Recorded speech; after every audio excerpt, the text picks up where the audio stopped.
제 개인적인 경험으로는 독감 접종을 마친 분이 독감에 걸리는 경우에는 그래도 비교적 증상이 가볍게 넘어가시는데요. 39도, 40도의 고열로 심한 근육통을 호소하면서 독감으로 확진받으시는 분들은 대부분 접종을 하지 않으신 분들이었습니다. 코로나 방역 기간 동안 잦은 휴교와 휴업, 사회적인 접촉 감소로 호흡기 감염이 적어지자 사람들의 항체 보유 수준이 낮아졌고요. 또 이 기간에 태어난 아이들은 호흡기 병원체에 덜 노출되어서 면역 공백이 많아졌습니다. 작년까지만 해도 독감 환자가 많지 않았는데 올해 코로나 방역이 끝나면서 일상생활로 복귀하고 마스크를 벗기 시작하면서 호흡기 감염이 크게 증가하였습니다. 우리나라는 보통 11월에서 이듬해 4월까지 독감이 유행하였으나 올해는 코로나 방역 해제 이후에 여름부터 독감이 돌기 시작하였습니다. 질병관리청에서는 해마다 매년 9월부터 이듬해 8월까지 절기 단위로 인플루엔자 유행 기준을 정하고 이를 초과하면 유행주의보를 발령하는데 올해는 기존 주의보가 해제되지 않고 연달아서 바로 새 주의보가 발령되었습니다. 이건 처음이라고 해요. 특히 올해 같은 경우에는 인플루엔자 의심 환자가 외래 환자 1000명당 6.5명 이상일 때 주의보가 발령이 되는데 지난주 통계를 봤더니 외래 환자 1000명당 인플루엔자 의심 환자가 48명 이상이었습니다. 지금 기준의 8배가 넘도록 대유행 중이고 일부에서는 벌써 치료제가 품절되었다는 소식도 들립니다.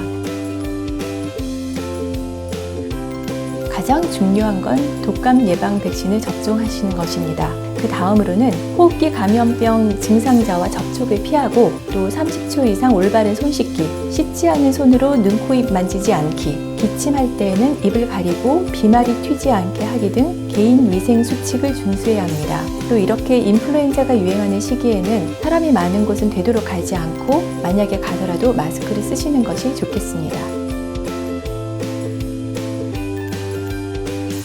백신 접종 후에 드물게 이상 반응을 보이는 경우도 있습니다. 보통 접종 건수 10만 건당 1건 정도 발생을 하는데요. 가장 일반적인 이상 반응은 예방 접종하고 나서 접종 부위가 빨갛게 붓거나 통증, 붓기 혹은 근육통이나 발열, 오한, 두통 등 흔하게 발생하는 증상입니다. 이런 증상은 보통 하루 이틀이면 가라앉고요. 많이 부으면 얼음 찜질을 해주시는 게 도움이 됩니다. 그러나 드물게 아나필락시스 반응처럼 어지럽거나 전신 발진, 저혈압, 호흡곤란 등의 중증 이상 반응이 오는 경우도 있습니다. 이 경우도 100만 건당 1건 정도 보고되고 있어요. 그래서 백신 접종을 하신 후에는 접종 기관에서 이런 반응이 생기지 않는지 20분 이상 머무르면서 확인하는 것이 좋습니다. 또 일반적인 이상 반응이라 하더라도 하루 이틀 안에 호전되지 않고 점점 나빠지거나 다른 증상이 추가로 생기면 의료기관을 방문해서 꼭 진료를 받으시는 게 좋겠습니다.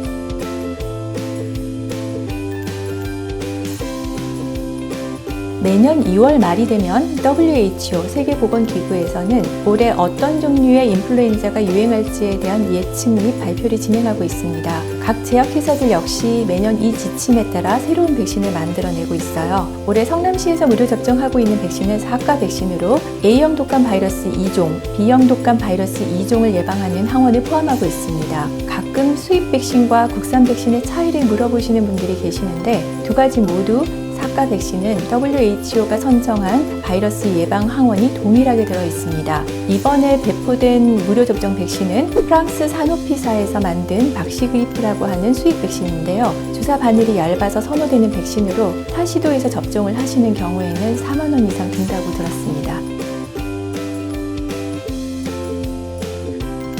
코로나 백신과 동시 접종이 가능합니다. 그러나 코로나 백신과 동시 접종을 했을 때 이상 반응 신고율이 좀 더 높으므로 컨디션이 조금 안 좋으신 어르신들은 조금 간격을 띄우시는 것도 고려하시는 게 좋겠습니다. 인플루엔자 접종 후에 약 2주 정도 경과되면 방어 항체가 형성되므로 그 이전이라면 인플루엔자에 감염될 수 있습니다. 건강한 성인의 경우에는 백신 바이러스 주와 유행 바이러스가 일치할 때 약 70에서 90%의 예방 효과가 있는 것으로 알려져 있지만 일치하지 않을 경우, 즉 WHO의 예측이 빗나갔을 경우에는 백신의 효과가 떨어집니다. 또 개인별 면역에도 차이가 있어서 인플루엔자에 걸릴 수도 있죠. 게다가 어르신이나 만성질환이 있으신 분들은 예방접종 효과가 상대적으로 떨어질 수 있지만 그래도 인플루엔자 예방접종은 인플루엔자로 인한 입원과 사망을 줄이는 데 가장 효과적인 방법이고 100% 감염을 완벽하게 예방할 수는 없지만 최선의 예방수단이므로 꼭 권고를 하고 있습니다.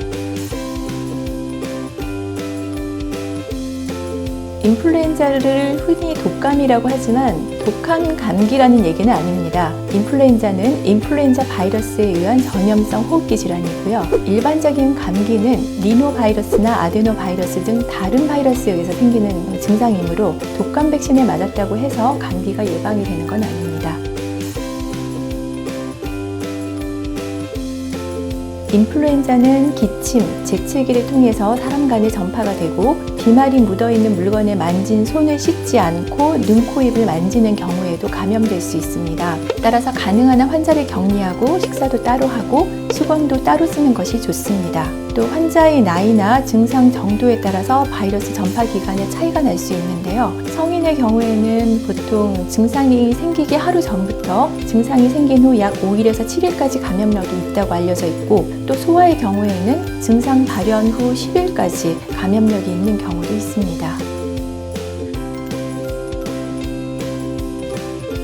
인플루엔자 바이러스에 감염되었다가 회복되면 해당 바이러스에 대한 면역력은 획득하게 됩니다. 즉 A형 독감에 걸리면 A형 바이러스에는 면역력이 생기게 되죠. 그러나 이 유행 기간에 한 가지 인플루엔자 바이러스에 감염되었다 회복되었다 하더라도 다른 바이러스에 의한 감염 위험은 여전히 있기 때문에 백신을 접종받지 않았다면 인플루엔자 백신을 접종받는 것이 바람직합니다. 실제로 A형 독감에 걸렸다가 회복된 후 한 달 만에 또 B형 독감에 걸리는 경우도 있습니다. 올 가을 초겨울에는 대부분 A형 독감 환자들이었지만 최근에는 B형 독감 환자도 보고되고 있거든요. 그래서 의료 독감 접종을 하시는 것이 좋겠습니다.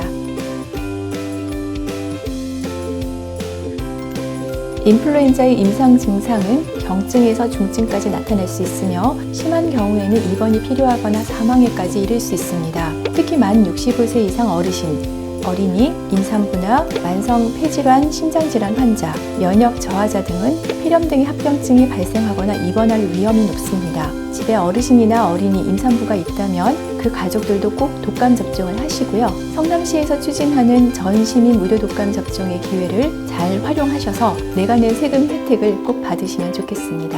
감사합니다. 만약에 걸리게 되면은 최소 3일은 일을 못 하잖아요. 또 내가 또 다른 사람한테 옮겨서 문제가 될 수 있으니까 그래도 한 3, 4만 원이면 내 돈 주고 맞을만 하지 않을까요? 사람을 많이 대하는 사람이라면? 10만 원쯤 하면 독감 백신 10만 원, 예를 들어서 10만 원짜리 백신을 저희도 좀 권하기가 요즘 제일 비싼 백신이 대상포진 백신은 하루에 25만 원이거든요. 한 번에. 그리고 두 번 맞으면 50만 원인데 그것도 사실은 부담스러워서 권하기 힘들어요. 근데 정말 걸린 분들은 수백만 원 이상 병원비를 갖다 내요. 어르신들은. 대상포진의 위험성을 알고 계시는 분들은 그냥 돈을 들고 다 맞춰달라고 오세요. 개인적인 차이는 하죠. 그게 퍼지면 무섭게 퍼지니까 우리 집에 이런 어르신이나 애들이 없어도 내 동료가 걸려면 나도 걸릴 수가 있는 거고 그러면 나도 또 일 못하고 이럴 수도 있으니까 맞는 게 더 좋죠. 네.